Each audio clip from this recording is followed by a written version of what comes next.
Tim Freke is here with us today. What a guy and a mind is well spent. Your mind is just amazing, and you are to me, one of those people that cause humans that pay attention to philosophy or thinking. Uh, you're just a gift to humanity, and I Oh, appreciate you joining me. And I would love for our audience to know a little bit about Tim and his current exploration into all these things. well, to be honest with you, Kevin, I can't remember what we explored last time. Well, if it messes up, our audience is forgiving and mostly non-judgmental, so we can. I just thought as we'd only just started, it felt a shame because I Yeah, could we can see that start. you'd frozen, and it was like, okay. Oh no, no! Our audience would be really, I think, excited to know your latest journey of your pod book, which is fascinating and a really cool concept. And the subjects that you discuss, like the evolution of God, I think is just a phenomenal notion. Yeah, well, I guess my journey, Kevin, has been from very young, having these awakened states, altered states, and thinking, oh, this is significant. What do they mean? And then spending all the decades since, and there's been a lot of them now, trying to make sense of that, getting pulled into the perennial philosophy. Like it seems like people throughout history have been experiencing this, and there's a common message. Writing lots of books on all of these different traditions, and then beginning to feel like, oh no, what I really should try and do is to do what my heroes had done, do my best to do it anyway, which is reinvent spirituality for their own age. That we needed a new way of understanding this. And then having, I think, done pretty well at restating the perennial philosophy in a contemporary way, I started to feel like, oh no, we need to go beyond those ideas. That actually those ideas, like, not that the people who had them weren't geniuses, Right. but just like in science, the progression to relativity physics didn't negate everything that Newton had done. It just took it further. It built on it. So my feeling was, oh, we need a radically new spirituality to take humanity into a new phase of its evolution. So I've kind of withdrawn really for 10 years from most of what I do, and just every day been working on this. And then I have reached the point now, I launched it earlier in the year, where I felt like, okay, I'm ready to share this now. And it's been intense, but I think it's significant. I really do. And I decided to do it in a different way because I've written 35 books. I felt that was enough books.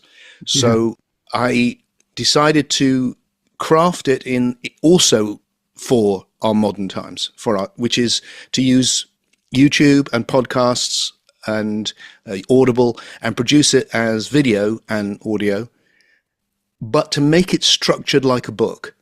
So it's heavily structured. In other words, you get this idea, you get this idea, just like I would if I was writing a book. But instead of writing it down, I know what I want to say in a chapter, and then I just say it. And what I love about that is you get a real sense of connection, that it's not the printed word. It's me. It's this English guy in his 60s who's doing his best to understand what the hell this is, facing death, suffering, all the same as everyone else.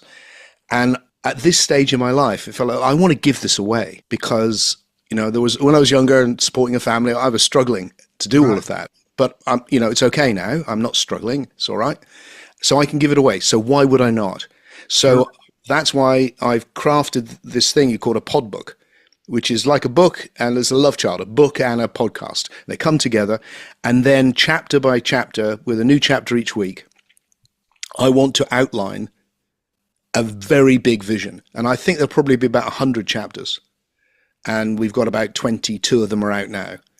I think there'll be 100, something like that. Tell us Because your YouTube channel so we'll put it up on the screen where people can find you. fantastic. So I have an odd name, and I'm easy to find. So if you search for Tim Freke, Freke, you find me, and that's my channel. Tim Freke, because there's not many of us freaks. No, there are plenty of freaks, just not freaks. And then there's a whole playlist called Why Your Life Really Matters. And that's the pod book. And I've called it Why Your Life Really Matters because although it is philosophy, and some of it, it's not for everyone, I guess. Some of it is full-on philosophy. What I want to get in place right from the start is this is to do with life. How you understand what it is to be a human being will govern what you experience. How you see death will govern what you experience. And it can open up the spiritual experiences if you see things in a different way. So why your life really matters. Like this matters. This isn't just like, some abstract thing. This is about this. What the hell is this that we're in? And what is it, Tim? What do we do with it? Okay. All right. Help me understand. Good. You nailed me. Excellent. Okay. So I think chapter 3 or something like that is like, okay, what's the big idea? And the underlying idea from which all the rest kind of emerge quite naturally is incredibly simple, Kevin. The underlying idea is, what if existence is one process of evolutionary emergence? What if it's the realization of new possibilities in ever more emergent ways? That's what it is. So that's what I'm seeing when I look at this moment. Everything I've ever experienced is something brand new based on what came before, building on what happened before. Right.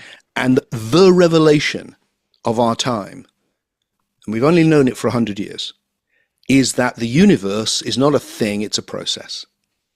And it's a process of evolutionary emergence in which it starts in the simplest form you can imagine, and it has become more and more and more complex and more rich. And so you've got physics, you've got biology, you've got psyche or soul. All of these things have emerged slowly over a 14 billion year process. So the hypothesis that I'm exploring is, what if that's the nature of reality, and everything, and this is key, everything that has any quality whatsoever, whether it's the plant behind me, your dream last night, or the number 5, everything is part of this one process of forming. And that includes everything we experience with spirituality. And that what we're studying with spirituality is the most emergent level, the latest to arrive, of that process. And that and that turns spirituality on its head, because most spirituality is created by some amazing people who had no idea we were in an evolutionary process. And so they imagined it like a devolutionary process. Mm-hmm. There was a perfect spiritual thing where everything was there, God was there, consciousness was there, and then we fell into the illusion. And now we've got to get out and get back and get home. What this does is it turns it around completely and goes, I understand why people would think that at the time, but now we can have a much more optimistic view, which is that actually, no, it's not that we've fallen and we need to get back, or there's some supernatural realm we need to recover. It's that everything has built on what came before it, and we're establishing these spiritual realities through the evolutionary process, so that the soul isn't, we're not some immortal soul that's come from somewhere else, but rather the psyche or the soul has evolved to survive death, for instance. And then the God question, which we can get into in more detail. So that's the essential idea. It's all one process of emergence, everything. And that unites everything together into one story. Do you think there's a collective, in your exploration of these topics, is there a collective consciousness and we're all a slice of it and we're all evolving? No, I don't think so. I would have said that. If you go back into just about all of my books, you will find that idea, because that is the perennial philosophy idea. Right. For reasons I'm happy to discuss. And it's been tough. It's been tough to go, God, I've done all those books and I think I was wrong. I was wrong about this, a very key thing. Right. But I don't think it makes as much sense. It's not as elegant as what I'm exploring now. And what I'm exploring now is it dovetails with what we've discovered through science really well, and it allows us to keep all of the essential insights without the mythology. We can not. I love mythology. Don't get me wrong. It's just that it's not the understanding we need to go forward. It's an old type of understanding. And well, let me try and define what I mean. There's so much I want to share with you. Please. What I mean by mythology, for instance, I'm going to do it like this because it'll help, especially people who are listening that may be thinking I'm attacking something I'm not. Right. Lots of people in the spiritual world can see the problem with scientific reductionism, which is the philosophy, I think is completely wrong, which goes, all of this has arisen from physics or from the lowest level, and it can all be reduced to physics. So I may be here having this conversation with you, and we think we have free will, and we can discuss it. All of it is really just the outpouring of the laws of physics. Right. So it's a reductionism. To me, the mistake of that, it's applying an understanding which is appropriate for the lowest levels of emergence to the highest, to us. And it's not appropriate. We need a completely different way of understanding this. You can't understand music with physics, or not the enjoyment of music. You can't understand love with physics. It's like we need a different language. Now, the mistake that spirituality makes is the same mistake the opposite way around. Explain that. So what I think spirituality has done, for understandable reasons, is it takes ideas which are completely appropriate for the human level and applies them to the very, very simple foundational levels where they don't apply. So consciousness, we love consciousness. It's so important to us, of course. Yeah. Intentionality, I do things because I intend, or I want, or I desire things, or I want to discover things, and all this sort of stuff. So all of that applies to the human level, really important. Free will, everything. Right. But as you go down to the origin of the universe, there's none of that. There's no consciousness. There won't be consciousness for billions of years. There's no free will. That's going to come with life and with psyche. There's no desire. So what you get with the old way of thinking is, well, there must be a consciousness there already, and it must desire to know itself, or it must project itself into the world, or create it as a creator. All of this, I think, and that's what I mean by mythic thinking. It's taking ideas appropriate to the human level and putting them at a level where they're not appropriate. It's anachronistic in that sense. So reductionism and mythicism are like two sides of the same mistake from opposite directions. And what I'm suggesting is it's all one story.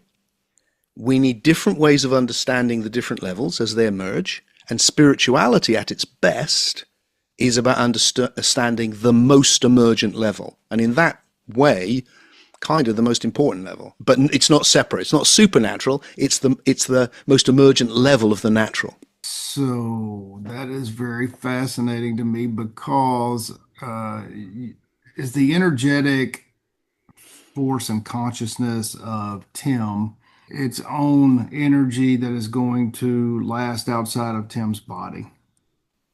Yes, I think we can understand the survival of the psyche, or the soul. Psyche and soul, just for anyone who's listening who thinks they're two different things. You can use words, of course, in any way you like. Right. The etymology of the words, the origin, they mean exactly the same thing. One's from a Germanic root, one's from a Greek root. They're the same.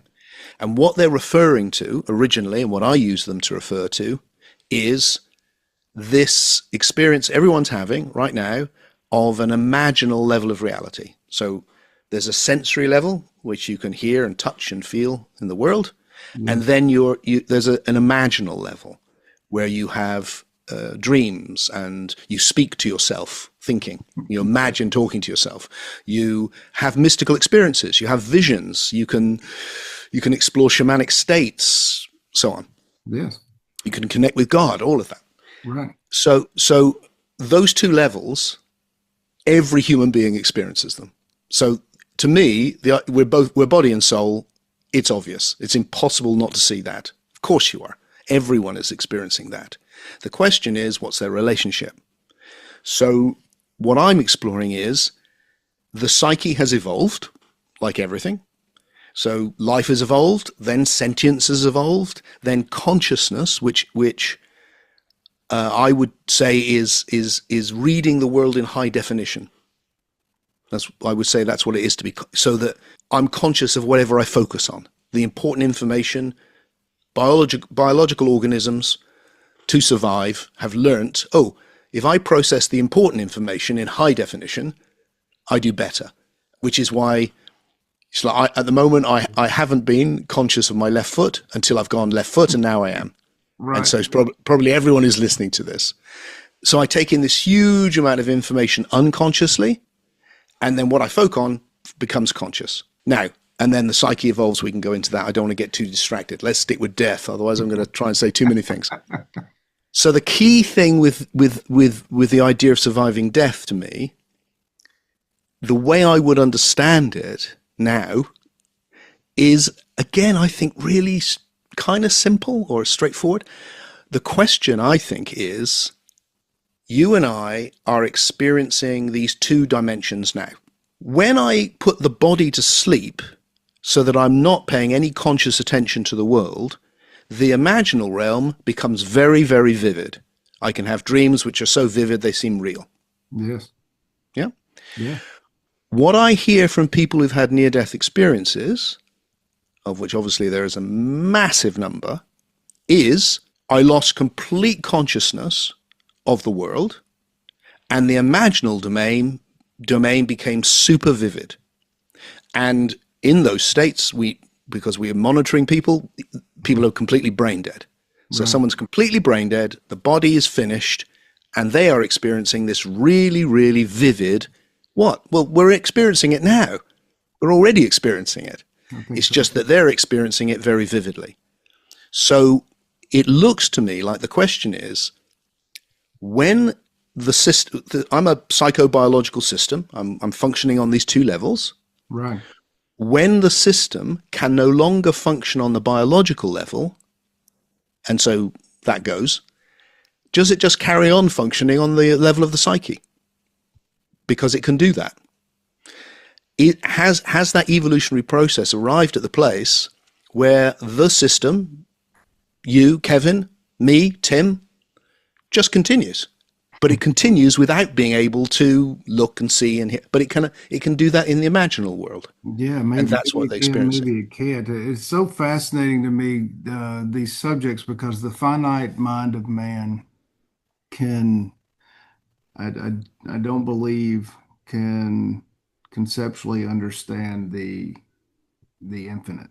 Maybe when we can conceptually we get it that it goes on forever, but you mentioned a minute ago slowly over billions and 13 or 14 billion years of that. I put in an analogy in my book uh, that I'm really grateful so many people continue to buy. It Oh, supports our that's work out wonderful. here. Wonderful.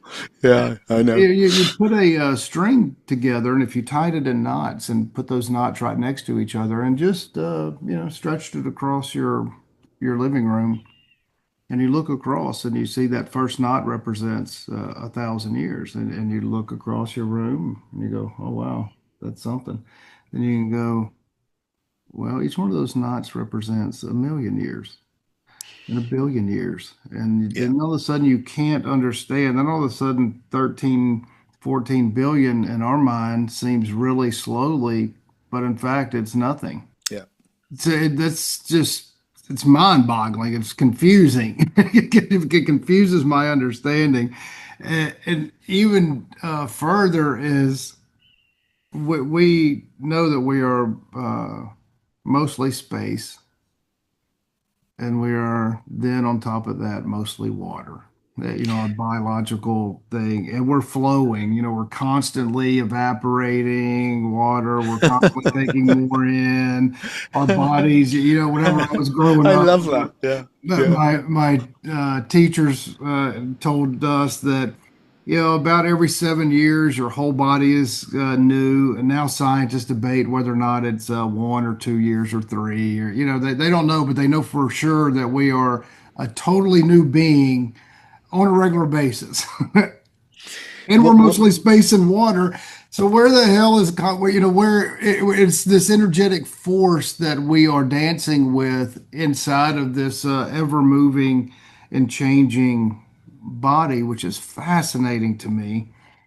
And like that's something that is easier to wrap my mind around than the notion of infinite time and what is God and what is this experience? Because we have our five senses, like you said, and but we don't see all the extra light forms. We don't see our voices, you know, traveling to your ears. We don't we can internally feel love, but what is that? Like what is where are these emotions actually spring from?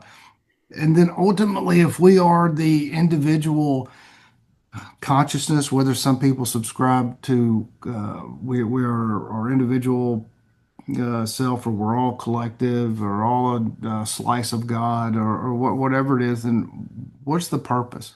Well, you've lot there. There's identity, identity. Yeah, There's emotion, like love. What's that? What's identity? And then God. And what's happened for me, Kevin, and I'm aware that I'm out on a limb with this, is that I've come to reevaluate my answers to all of them. yeah, So I'm aware that what I am sharing will be unlike what well, probably everyone that's listening to this is familiar with, and the strength of it for me is how it holds together. So maybe I could start with identity. yeah, please. So I've said, look, what if this is? It seems like it's a process of emergence or a process of forming. Let's say becoming is a good word for it. Everything's becoming. So if it's a process, it's kind of made of its past. And I have been exploring for some time now the idea that the past doesn't disappear. The past, everything that's formed is formed forever, and that the past is implicit in the moment. So implicit in this moment is everything that's ever happened before. Us meeting for the first time, our first conversation, you Everything. doing your room up, the evolution of the human being, everything. Because if anything was different, it would not be this moment. Right. So what that means is everything, every system, and by system I just mean an organized whole of any sort, like a plant or a me or anything, is that it is made of its past. So it feels like, the way to understand identity is that it is a process of forming. Mhm. And I've been exploring this idea, which I called passivity, which is that the past conditions what's possible in the present. So the present is always a repetition of the past in a new way. That's why it's a process of emergence and why it keeps building. So what you're meeting is not just like slice of Tim and the rest is gone. It's like you're meeting everything. Every relationship I've ever had with the universe is what I am. So that when I talk about the survival of death, for example, I'm not saying there's a kind of soul-y thing Right. which survives death and that's what survives. And I'm saying there is a process of becoming, which is me, Tim. Right. Right now, it's functioning on the levels of a psychobiological system. It's functioning. It's able to read the physical world and it's able to read the imaginal world. But there will come a time when it can't hold this together, when all of that, all that water and everything will all do its stuff, and it won't be able to hold that together. Well, no, actually, just pause for a second because what you introduced there was so interesting. There was two things you introduced, well, there's so many things. One, you mentioned like we're on empty space, and there you have like right. So on the level that you could study with quantum physics, say, disappears. You've got information, Right. nearly, and then you've got the atomic level, just emptiness, and then here it's not emptiness. It's really hard, and all Yeah. of those sit together. They're not. One of them's not real. They're all real. Right. This is also real. It's just if you go down into it, it becomes just information. But come right up, and it's like physics and the beauty and music, and so there's that. And then when you talked about how literally every single atom is replaced, I thought it was 14 years, 7 years. I hear who knows how long it Yeah, is, who but knows? it is. It is. I'm sure from the time when we last spoke, we're both completely different bodies, pretty much. Yeah. And yet we're not. Why not? Because what we are is actually a passivity system. We are this evolving information, and cells are coming and going, which is why we eat and you take in water. It's like, but what we are is the information that's been accumulating to make Tim have this body and this shape and speak with this accent and know these ideas but not those, and everything that makes Tim Tim and Kevin Kevin is our past. The way I know how to make these funny noises to convey ideas to you, all of that. And then what I'm suggesting is, okay, so the biological level fails, but the psyche carries on. So what carries on? Well, you do. All of you. Do you think You carry on. in saying that, do you think you carry on like Ian Stevenson and his work at the University of West Virginia in reincarnation? I mean, there's a lot of, I mean, like real science, not Yeah, yeah. mumbo jumbo that is just impossible to explain without something happening. I mean, something. It's just weird. Some of those stories that are, you just can't debunk them. They're I fascinating. agree. I agree. I have a whole chapter on exactly that in the pod book, because the again the evidence for all these things is so strong. It feels well, look, we should take it seriously, and the reason we don't, as a culture, take it seriously, is because it's seen as impossible. There was a moment with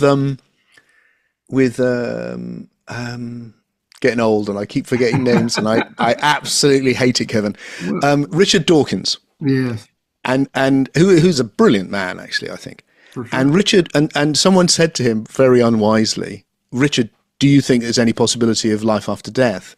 And he just had this look of, oh, and he just said, look, it's just impossible. And there you have the problem. So what we need is a philosophy which goes, maybe it's impossible, but maybe it's not. Maybe there's a rational, scientific way that you can understand all of these things. So, and that includes reincarnation. It's like, okay, so what could that be then that's making that happen? Well, And my, I'm sorry, Richard Dawkins. I got to interrupt before we get off on something else. okay, Some of those guys that are so brilliant have uh, an egotistical bias, or where they automatically have internal walls that they just, because a guy like him would, I think, respect Dr. Ian Stevenson's work on reincarnation, but he would probably, if he read any of it, would dismiss it. yes, He he would would, just go, he would it's, find yeah, find a way to dismiss it. he would say, I'm pretty sure that he would go, well done for collecting all these strange stories. Reincarnation is clearly impossible, so we need to try and work out what it really is. Right. Whereas my attitude is, okay, why don't we start with what it looks like? It's like when people come back from being brain dead, hundreds of thousands of them, and go, I experienced all of this, and it's coherent, and it's not like you and me sharing our dreams last night, which are just like, wow, just I had this weird shit. What did you happen? Oh, I did. Right. But actually, it's coherent. Let's start by going, oh, well, it looks like the psyche carries on after the body dies. How could that be possible? Which is what I'm trying to do. Same with reincarnation. And the mistake is, like you said, it becomes a closed system. Oh, that's impossible. But I don't think it is impossible. I just don't think we've got the understanding. And what I'm suggesting is a way of understanding that makes that credible. I think that is a something that I wish was taught and discussed commonly, and part of uh, our foundational education system is, hey, if you've been introduced to new ideas that differ from what you may fundamentally believe is real or the truth, but you find things that counter that, don't automatically dismiss it. It's your responsibility and duty to keep your mind fertile, to keep your soul Mm, exploring, mm, to mm, have that ingrained in humanity to say, mm, oh, that is an interesting point. I'm not dismissing you outright by saying, hey, that's impossible. I'm saying, let me explore that. Let me see if I can water that seed to see if it actually grows. Let me see if something is actually there. And far too often we don't do that. I mean, it's one of the reasons why we uh, have wars and the Crusades and everything else, because I'm right, you're wrong. So if I'm right and you're wrong, then you're threatening my rightness. So you must die. That's a really insane sort of way to indoctrinate the fertile human mind at young ages to say, hey, this is it. I'm Baptist, Methodist, Catholic, a Muslim, Jew, whatever. That's it. Nobody else could possibly be right, and you are it. You, Uh, you, I think that does a massive disservice to our soul, to the oh, energetic force of who we actually are. that's a great line. We do it to do it to our soul. It's so right because the soul is the psyche. That's where all these ideas reside. And I think what happens is that for most of us, we can reflect, which is to look at how we are ideating Right. within the system. So someone like Richard Dawkins Yeah. is absolutely brilliant, actually, at reflecting within the system, which most of us do. Well, does this fit my overall system or not? And we can reflect and see new possibilities. But then there's another level, which is to question the foundational ideas. Yeah. And that takes a lot more reflection to actually go down. That's what's happened to me 10 years ago when all of this came up, was I had to go down and look at the foundational ideas that I had and question them and go, are they right? Are they right? Maybe they're not. And then found that as I did that, there was better ideas started to arrive. And so I agree with you. The most precious thing we can be teaching kids, certainly by the time they get to their teenage years, is not just to reflect, but to foundationally reflect and to see that it affects experience. So I start off the very first chapter of the pod book. I thought, how the hell am I going to start this? It's going to be a hell of a journey. How do I start? So I just said, look, see the world like this, and paint a picture. Like, see the world like the ancient shamans saw it. Can you feel that? Can Yeah. you do it? Can you see it like that? Now see it like a medieval monk would see it. Ooh, now see it like a hard-nosed reductionist scientist can see it. Can you do that? And then you can see, oh, I can pick up all of these different ways of experiencing reality. And the only way I can tell which of these is better is if I can reflect very deeply on what's the nature of truth.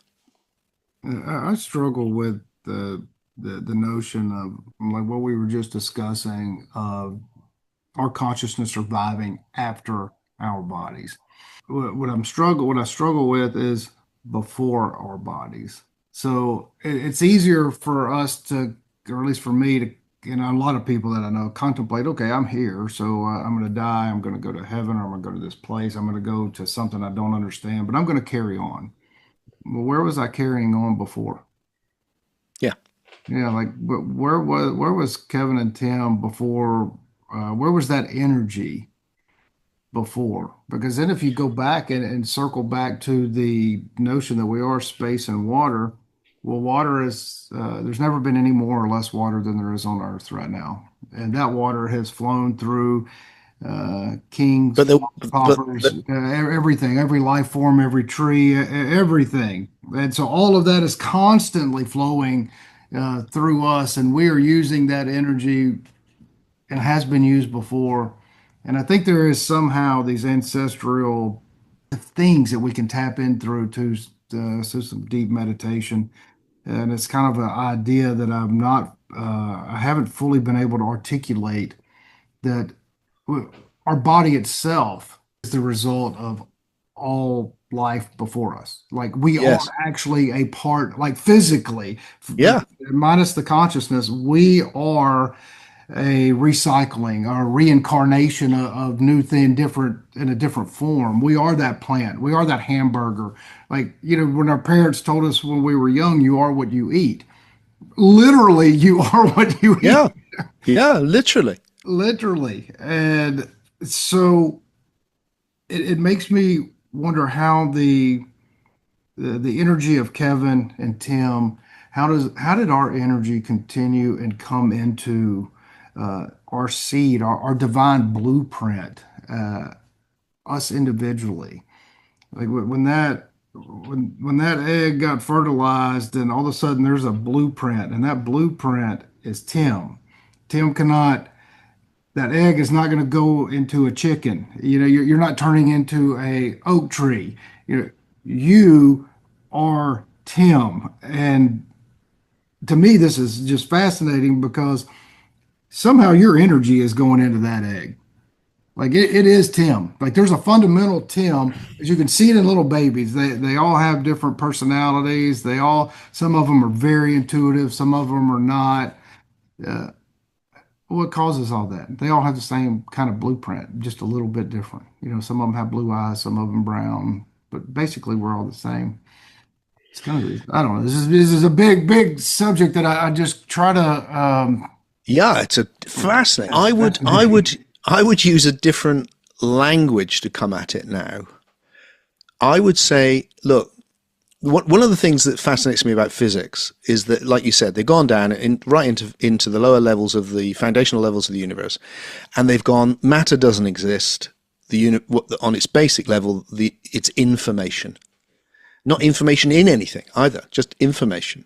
Yeah. Now, that's fascinating, I think, because that allows us to go, look, we can't reduce it. It's not going, this is the matrix. This is this. But on the lowest level, it is information. And this is also information. And what we've learned from computerization is we can represent everything with information, Right. not in a reductionist way. I want to keep making that clear.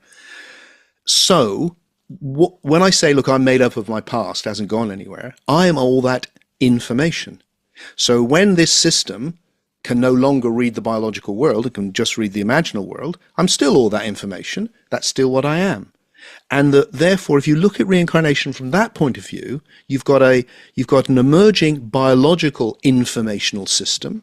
You've got a pre-existent informational system, which is now on the level of the psyche, and they can become one system, which is what you are now. You are the psyche and the body as one system. You hit your brain, it affects your psyche. You do something in your psyche. Look, I'm going to intend to lift my hand with my psyche. Whoa, Yeah. my psyche can lift my hand. It's like they're interrelated, but they're not the same, but they're interrelated.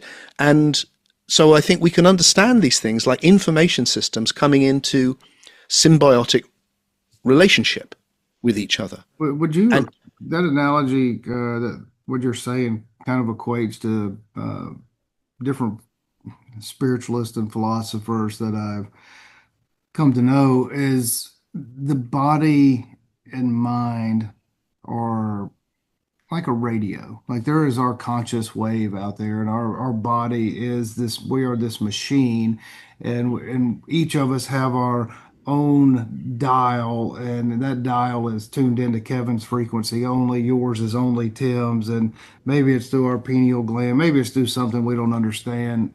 And we're picking up that wave. So if I get damaged, well, now I damaged my radio set. So I'm not being able to broadcast through my speaker everything that is accurate.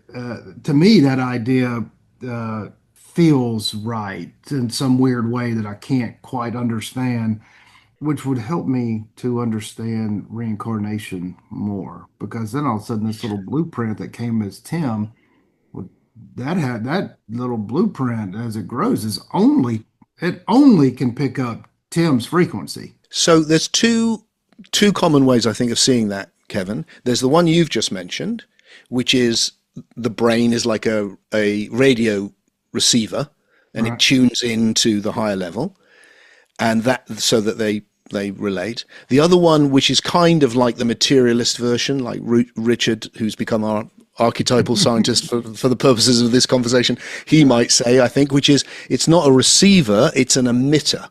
So the brain, the biology is what's real, and it emits a psyche, and then when the body dies, it can't do that anymore. So does the brain emit a psyche?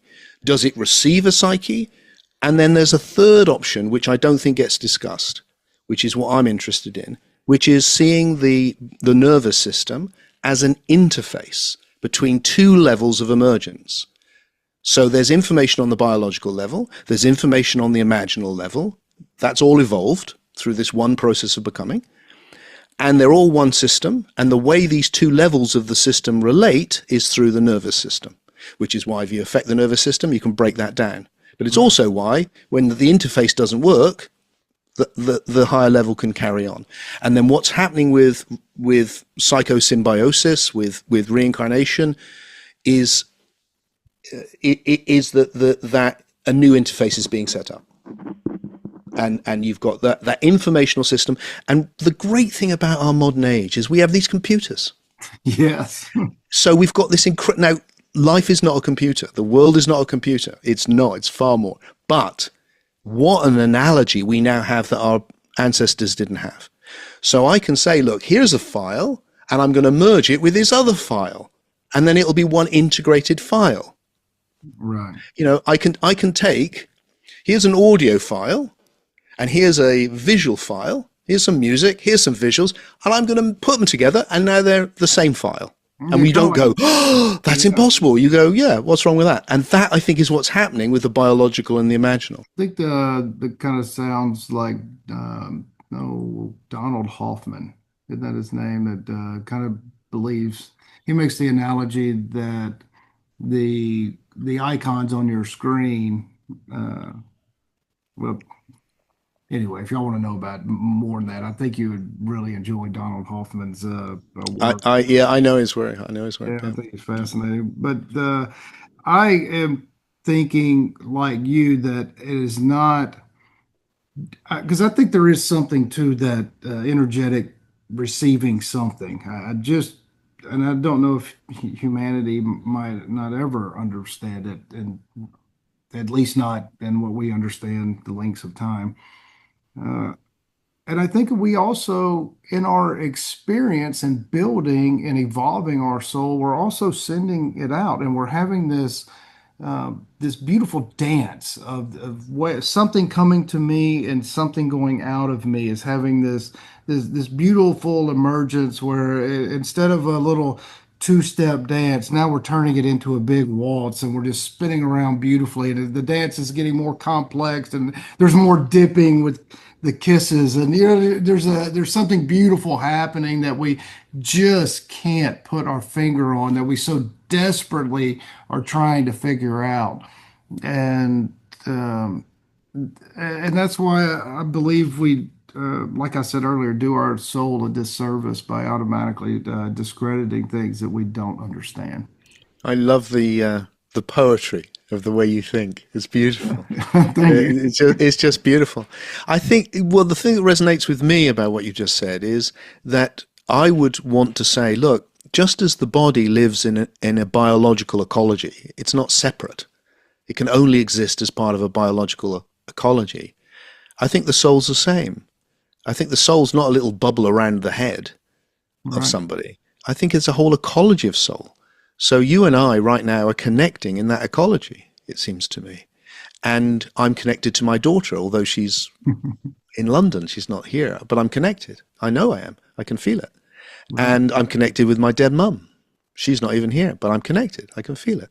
In fact, I'm connected with so many people that I'm connected with everyone I've ever met in some little way.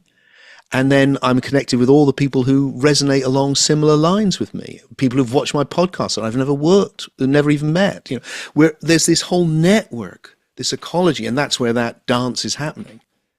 And we need, and really what I want to do is go, look, all I'm saying with these ideas, they're really just very old ideas, but put in a new way, because the idea that there's a Duat for the ancient Egyptians or the Bardos of the Tibetans or heavens, this is an old idea.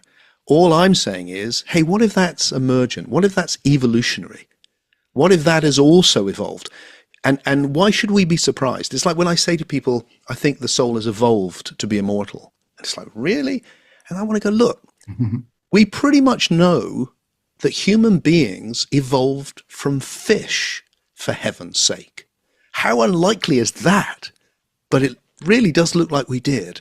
So is it that unlikely to go that the psyche has evolved, that a system has worked out how not to die? Every biological system is doing everything it can not to die.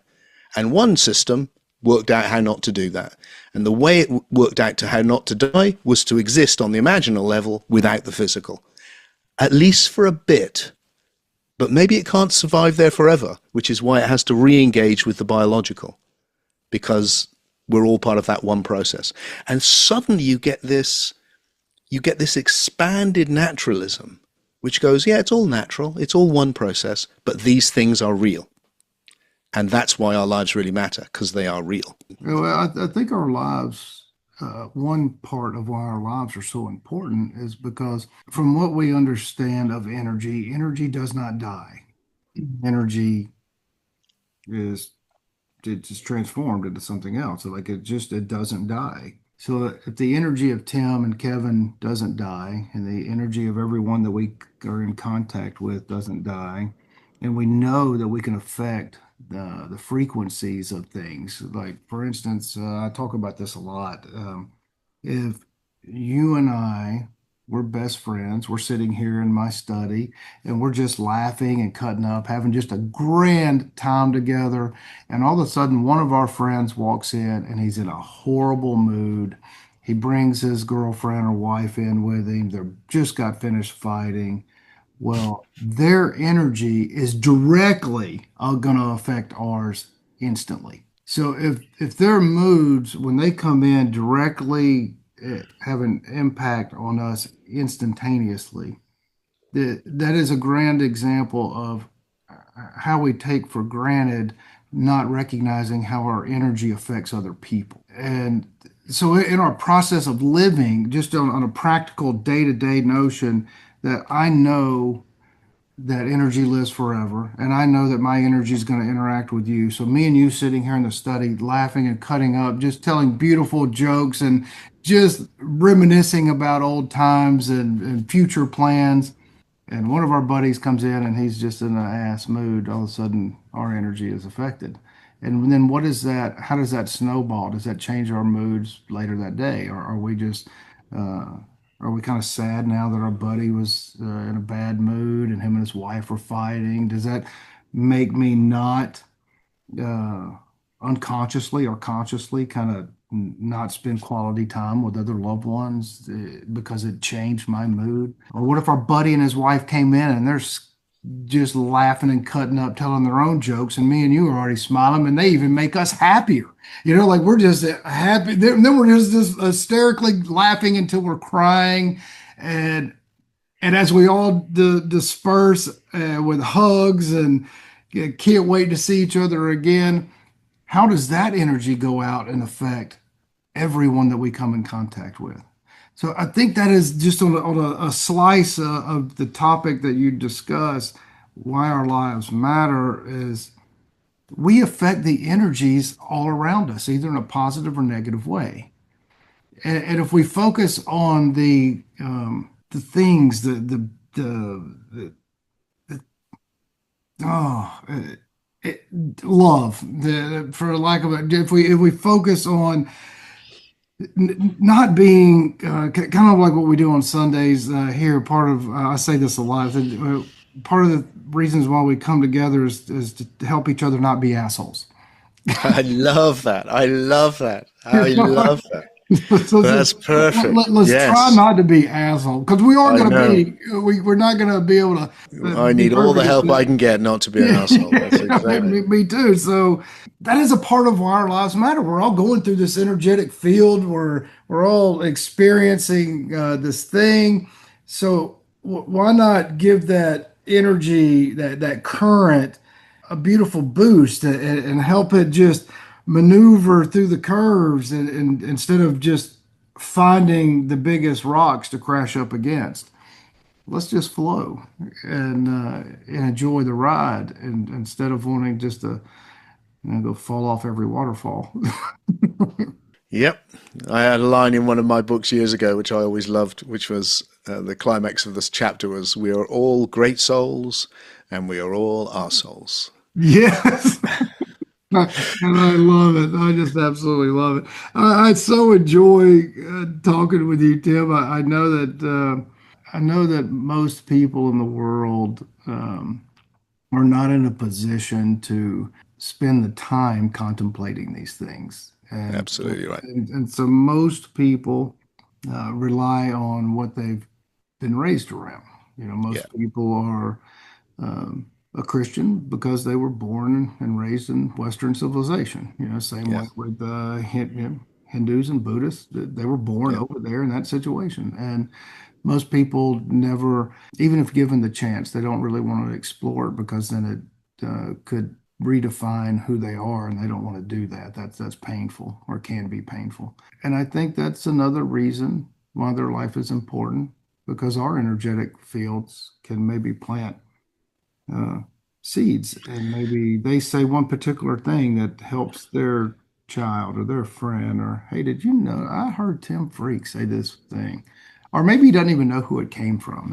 Just something was planted into their mind in passing. And those over that evolution of creating, uh, we just gently expand I think critical that thing. thinking and Sorry, awareness. I was going to say. I think that when you said, "Look, it's painful," it's something which I think about a lot. It's that there's a phrase for it in cognitive psychology, and I can't quite remember it for the moment. But the idea that they've been exploring, and in my experience, exactly right, is that when there's cognitive dissonance, when I'm going, I think it's like this, and somebody else goes, says something else which doesn't fit. There's a dissonance, which is why we fall out religious arguments and political arguments and all this. And it's actually a type of pain because it's really hard to process it. If I say, "Oh yeah, everything you've said, Kevin, I completely agree, and here's a bit more which agrees as well," it's like Right. we're just having a nice time. But if we went, but and so it actually takes a certain degree of, oh, I see the benefit. It's like going down to the gym. I go down to the gym. I don't like it. That's the honest truth. I find it exhausting. I'm not really into all of that exercise thing. But other guys who go down there, they love it. The thing I do, though, I go down because I know it's good for me. And it's like that with this ability to reflect. It's like once you go, oh, it's worth it. That kind of slight discomfort is worth it. And what happened to me whenever it was 10, 12 years ago was that I went, no, it is worth turning my whole world upside down. It is worth it. I've just got this intuition it's going to be worth it to challenge all those ideas. Even come out and go 35 books, which I thought was going to be my heritage, what I leave to the world. I think there's Thanks. ideas in them. They're just wrong. And it'll be worth it. And the thing is, it has been so worth it. It is just so much better. The world I live in with the new way of seeing it, it's just, but I know that when I put the ideas out, for most people, it's like, oh, it's not, there's a certain pain involved because it's questioning fundamental things. And, I think of, I'm not comparing myself in the slightest, but I think of some of my heroes who've been great thinkers, like Albert Einstein, for instance. And I think, there was a time when there was one person in the whole world who understood relativity physics, and that was Albert. Just one. Just one. And everyone else thought something else. And then he put it out, and most people went, didn't like it. And some people really fought him. And then bit by bit by bit, people just went, actually, this is good, isn't it? And this is better. And that inspires me because of what he did. But but all of those people inspire me to go, no, keep going, keep saying it, even when it requires such a shift in the spiritual community to take it seriously. Because I've invested my life in my 35 books and da da da, but everyone's invested huge amounts of their time, and then here's this bloody Tim Freak coming across going, I'm not sure all that's right. I think we should turn it on its head and see it in this whole new way. So it's asking other people to do what I've done, to consider, oh, maybe it's not like tweaking it or adding a bit more. Maybe it's an actual revolution of a way we think will enable the next form of spirituality to arrive. And maybe these conversations and podcasts, and as we slowly become more accustomed to, as humanity, to think a little outside of the box, more and more and more, maybe we'll break down that resistance, those internal walls that just automatically spring up because people identify themselves with what they've been really told to believe, and they accept it as who they are. So they connect their energetic body and mind and soul to these ideas that they've really never contemplated. They just take them at face value as, okay, this is what I believe. And I have conversations here in the study a lot with people that it baffles me that people that would just, I'll just, and I'm not bashing Christianity at all. I welcome everybody. I love all of it. But so many people that I know say I am a diehard fundamentalist Christian, yet they've practically never read the Bible. Yes. Like that confuses me. So if your soul is in your mind is tied to this doctrine, but you never explored it, or if you have explored it, you don't understand the origins of it, and so this lack of in mass a lack of critical thinking and how their energetic flows disturb ours, and how ours could disturb theirs is something to contemplate. Again, I think, what I love about this evolutionary approach to everything is that it really helps when you go, okay, so I'm not surprised by that, because the ability to reflect in a foundational way is pretty new. It's like you can see it arises with someone like Socrates, for instance, that clearly, but they put him to death for it. Yeah. It's like Well, the they do the ability. same today. I mean, it's like, But if there's a way of understanding, like the scientific revolution, which has given us all of this, vast majority of people, I don't understand most of it at all, of course. It's like it all came from people who could doubt things foundationally. And then what happened in whenever it was, the 16th century, it had happened before in Florence, it had happened before in Sicily, but by that time it started happening to enough people that it really spread. And suddenly we had a whole new culture, a whole new type of human being. But that's not everyone. That's just still a small handful. So, of course, most people haven't found that yet. And when they do, it'll be fantastic. So that's the awakening experience that people have, isn't it? Where they wake up and go, "Oh, I can question things." And the right. great thing, and I think you were pointing to this with when you're talking about these type of podcast conversations, is we've created a world now where everyone's got access to everything.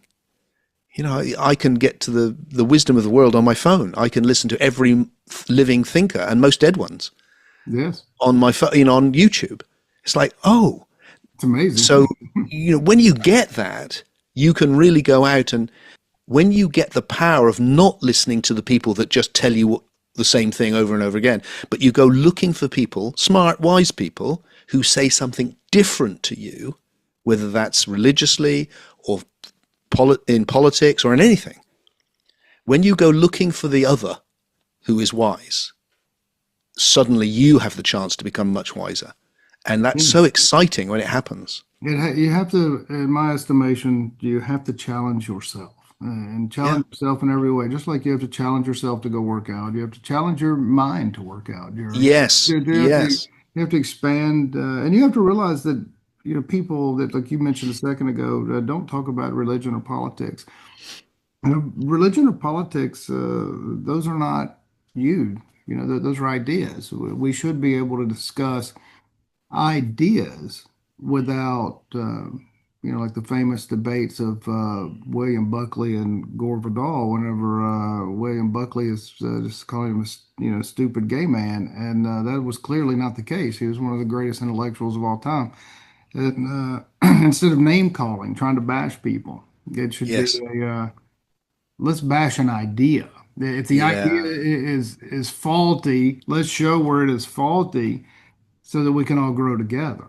And if I am wrong Beautiful. thinking it's faulty, show me where I am wrong Yeah. so Yeah. I Yeah. can learn. Okay, I get it. I mean, we should be able to have those healthy, beautiful debates. It should be a open armed like Yeah. embrace of discussing these ideas. And And too often that's not the case. I mean, for instance, you're not aware of this, but our local county here in Texas has been trying to stop our Sundays for the past 60. What? Oh yeah, it's unbelievable. When we were talking about putting Socrates to death, the chief appraiser guy has tried.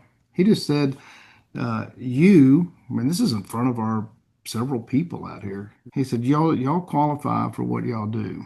And I said, "Okay, great. I'm glad y'all finally came to this conclusion. Where do we go from here?" And his exact words were, "In a smile, you'll have to take us to the court until you go broke."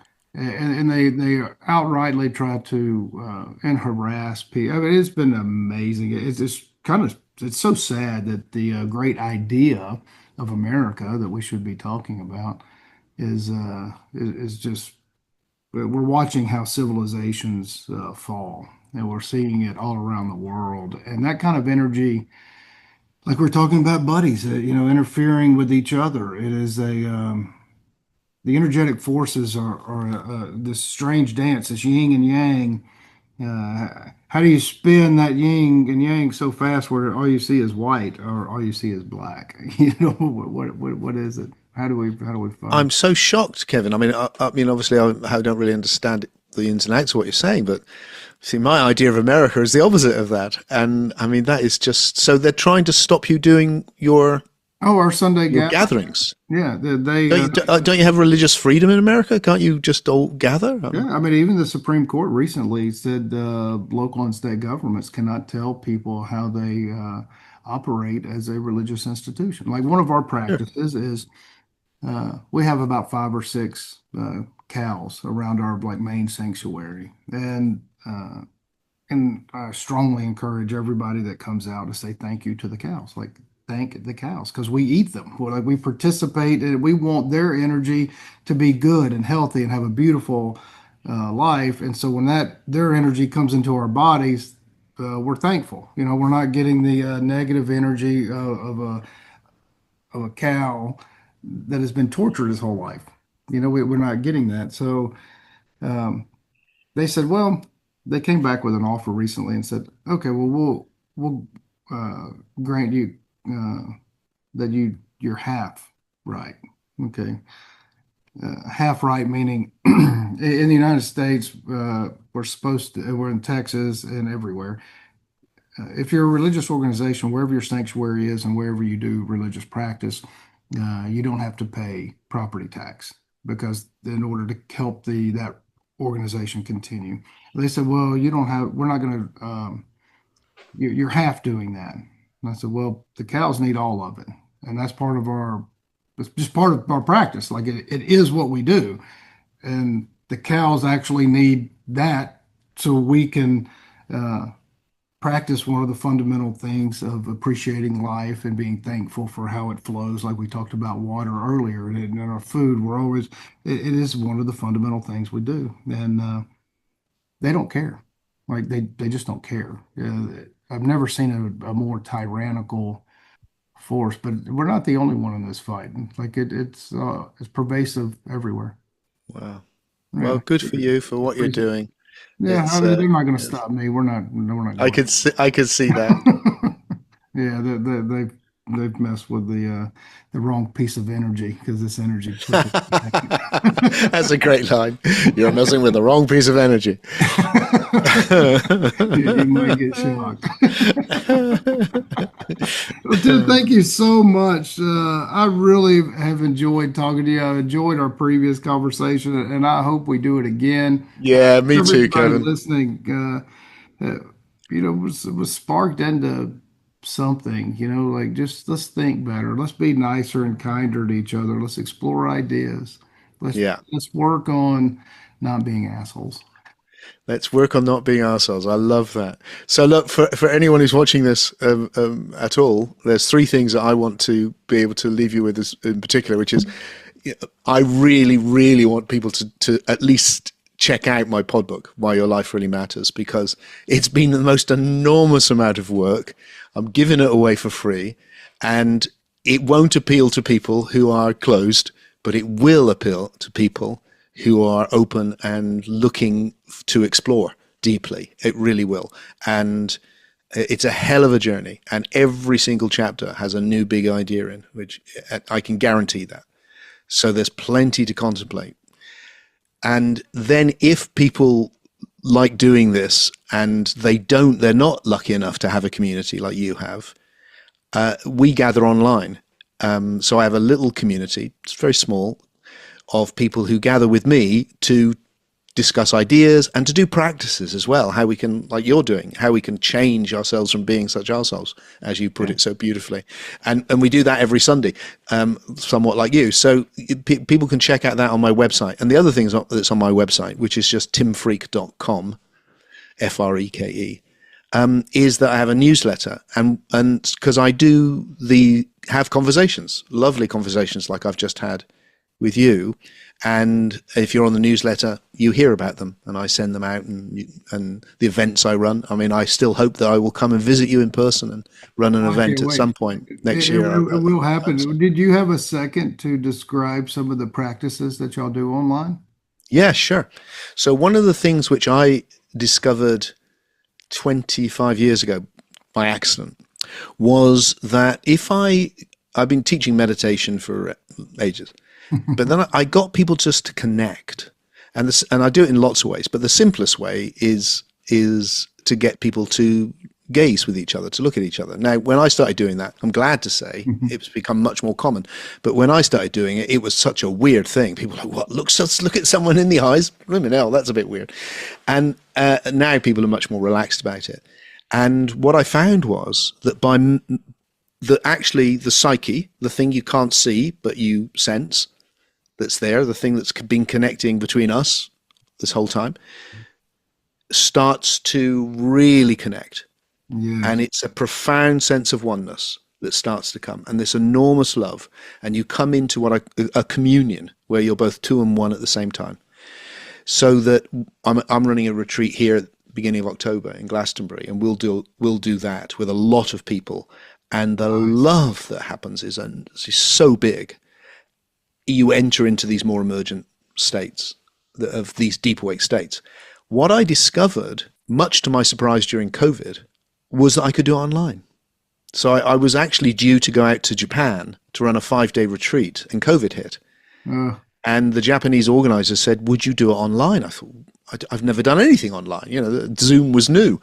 And I thought, well, I'll give it a go. And what I discovered was that people would have profound experiences. So, for instance, you know, if we can do it here, it's like you look at somebody and you realize, oh, I'm literally looking at pixels here.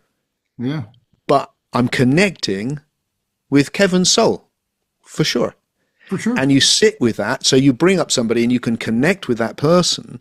And then when you get that and you think, but hang on, this person's on the other side of the world. And yet I feel so connected with them. And so we do practices like that, and many others. But that's a very simple one. And suddenly you've got a group of people who are literally all over the world, literally. And it feels like you're all in the same psychic space. You've gone into that psyche ecology of soul, and you realize you're right up touching each other, even though your bodies are spread out. Is some of that in person, or are you still doing in-person events? Yeah, so I'm doing an in-person one at the beginning of October. Okay, and I will keep doing that. But because I've been focused so much on, I used to do those a lot, and I used to come to America twice a year at least. And because of the pod book, I've had to stop everything just to focus, because I know I have to do this before I die, and it's a big job, and that I know it's my job, so I have to do that. That's number one priority. And then I do the online stuff because I can do that from home once a week. And then my hope is to start, once the pod book's done, which I will be within the year, then I hope to go, okay, now let's go out and do it in person again, and come back to America and Japan and all the other places. Well, Tim, thank you so much for joining us, and I just can't wait to see you again. And I cannot wait to see you in person. Yeah. Give you a big hug. I'm hugging you. Yeah, I want to meet your cows and and see your lovely place. Well, I can't wait to see you, and thanks for joining me, and I'll see you next time, brother. All right. Bye bye.